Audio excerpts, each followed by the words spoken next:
Good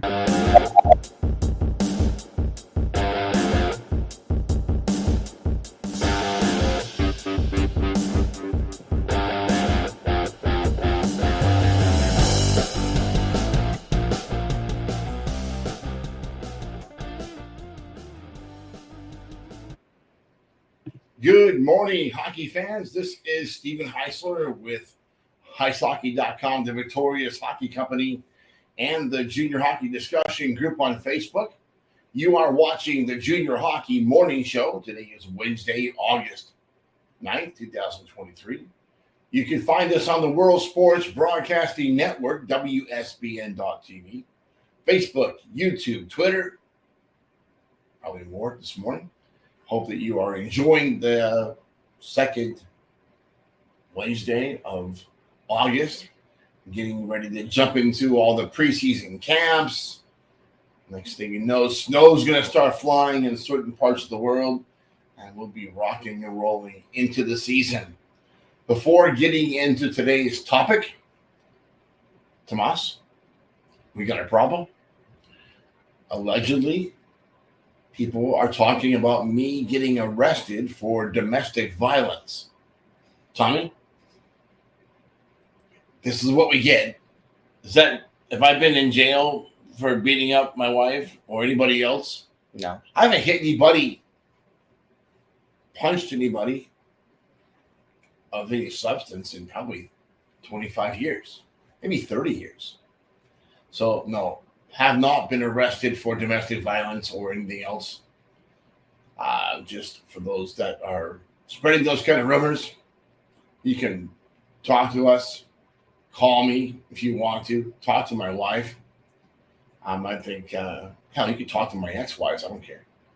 Something that's never happened in my world. So there you go. We'll get into that one day if you want to. My kids know better, right? Mm-hmm. So there you go. Today's topic, if I were king, I know this is about. This is about people in Canada, and I was kind of hard on David Branch here a few weeks ago. No worries. If I were the king of hockey, I'm not. One of the 9 leagues that currently make up the Canadian Junior Hockey League, CJHL, will emerge as only the second absolutely free-to-play league on the continent. I guess we're saying this is for Tier 2 or Tier 1 and Tier 2. We do have the Western Hockey League in Ontario and the Q are free-to-play, and the USHL is free-to-play. But after that, everybody else is paying something. So it absolutely means a United States Hockey League type of structure with every team in the league providing billets and equipment to every player without a fee or tuition. Is that a pipe dream? I don't think so.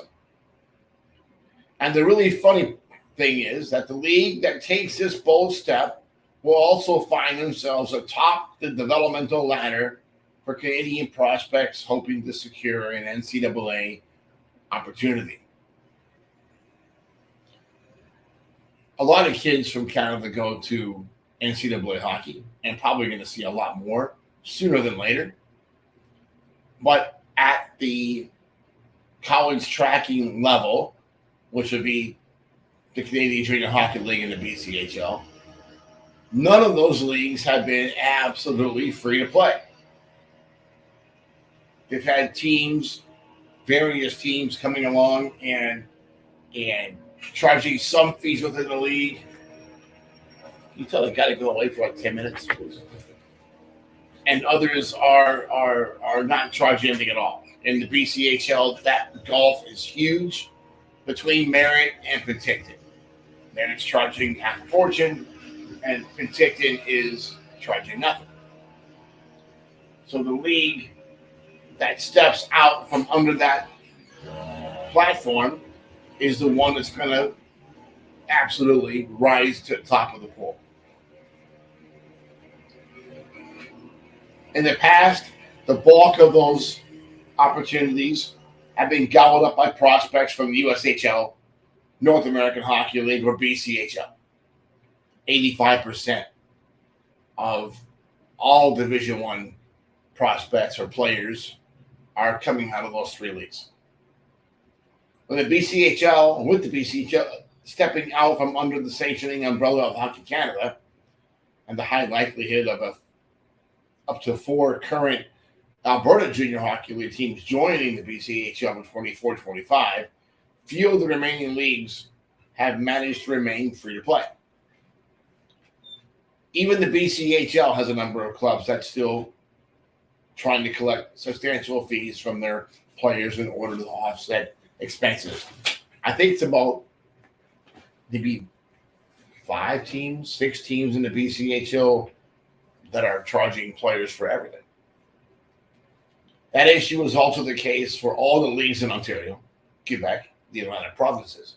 The reality is only Alberta, Saskatchewan, and Manitoba are in a realistic position to raise the bar to the USHL level. The league that does take that leap will certainly be the logical and most economical alternative to the USHL or major junior levels of play. This is especially true for Canadian prospects. This coffee break brought to you by the Bustelo Coffee Company and the North American Hockey League. I love this cup. It's huge. I drink one of those, I'm good. Probably for 4 hours. Will that league be able to step into the conversation when it comes to consistent development of NCAA Division I hockey prospects? I think so. I think after a while, it won't be overnight, but the league that makes that jump, especially if they're in one of those 3 Central Canadian provinces or Western Canadian provinces, Manitoba, Saskatchewan, Alberta. The league that makes that jump, or maybe it might end up being a combination of teams from all 3 leagues. That's a possibility. But that league is an obvious and logical alternative. That league could be where kids go instead of going to the North American Hockey League, especially for hiring prospects. If it is truly and absolutely free, you're not paying for housing, you're really going to get good sticks, you're going to get good equipment, there's no fees, travel's light, that makes a lot of sense. So I have to believe the league that does step up will get into the player pool movement and have a large percentage of their players making the jump to Division I. There may be the need to jettison a few weaker teams in order to establish the concept, and that's to be expected. The same thing is taking place as we speak within the BCHL. The key to that league's success is going to be the commitment to the free-to-play concept across the board.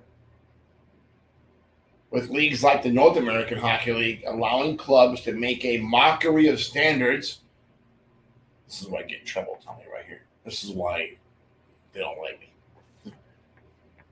The Canadian League needs to hold firm. So when the North American Hockey League allows Kenai River to charge whatever the hell they want to charge for player fees, and we all know it's against the rules, against standards, we all know it's a joke, they can't do that, but they're allowed to continue doing that, we have a problem. And that's going to open up the door to other leagues to come and fill the void. Listen, Mark Frankenfeld, there's a big damn hole in your league. Plug it. I've been one of the biggest fans of the North American Hockey League and biggest supporters of the North American Hockey League for the last 30 years. It's a mess. It's an absolute mess. The Canadian league that does this will blow humongous holes into the North American Hockey League. Provide options.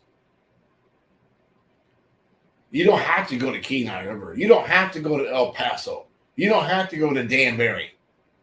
You don't have to go anywhere you don't want to go. You don't like the team that drafts you? Learn to sing "Oh Canada."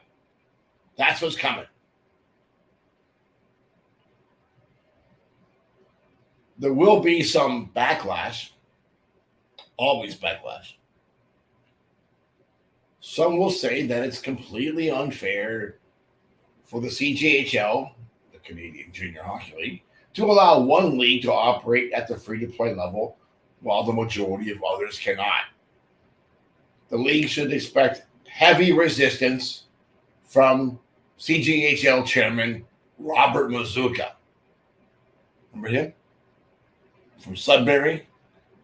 The big fat guy that smokes like a chain all the time? Always outside smoking.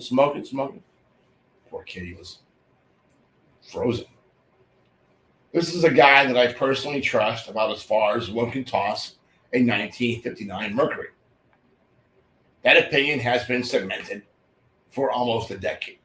No, I'm not a big Robert Mazuka fan. In fact, I've sent 0 kids to the NLJHL in the last 10 years because of Robert Mazuka. That's an opinion shared by my good friend, Mo Mantha. What Robert Mazuka did to Mo Mantha's team, French River, those kids had to pay a fee for equipment. The equipment never arrived.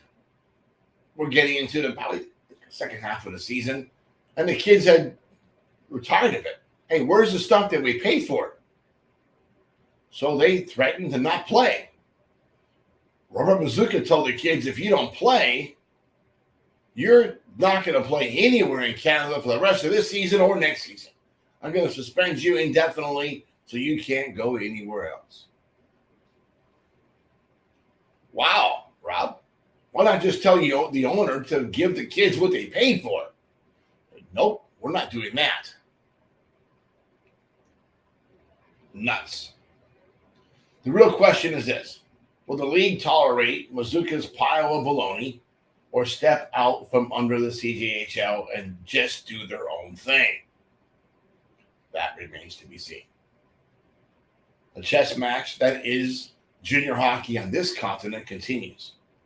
In the end, the players will be the ultimate winners. That's the end goal. The end goal is free agency. The end goal is to stop the practice of drafting amateur players. USHL is probably able to continue doing it. There's not really any dogs in their pony show. Teams are operating at standards. They maintain standards. North American Hockey League drafts are a joke. The 3HL draft is an absolute joke. Let these kids go to the team they want to go to. That will force the other teams to do things the right way. It'll force the remainder of the league to do things to match what the team the players want to go to. Maybe lower roster sizes to 20. And tell teams, you know what, you can only tender as many players as you don't protect. So if you have 20 kids coming back, but you want to bring in 5 new ones, you better lose 5 kids. Go down to 15 and tender 5. Enough of the draft charade. And that's what it is. It's hype and charade. I don't remember ever seeing college teams draft players. Never. It's over. You're not professional. It's not the NHL. The draft is ludicrous. And it literally chases kids out of the league. At the 3HL especially, at the NAHL, we're starting to get to that point. I think the BCHL this year has already chased a number of kids, attracted a number of kids from the NAHL. And we're going to see more of that in the future. So until tomorrow, enjoy your morning coffee and have a great day in hockey.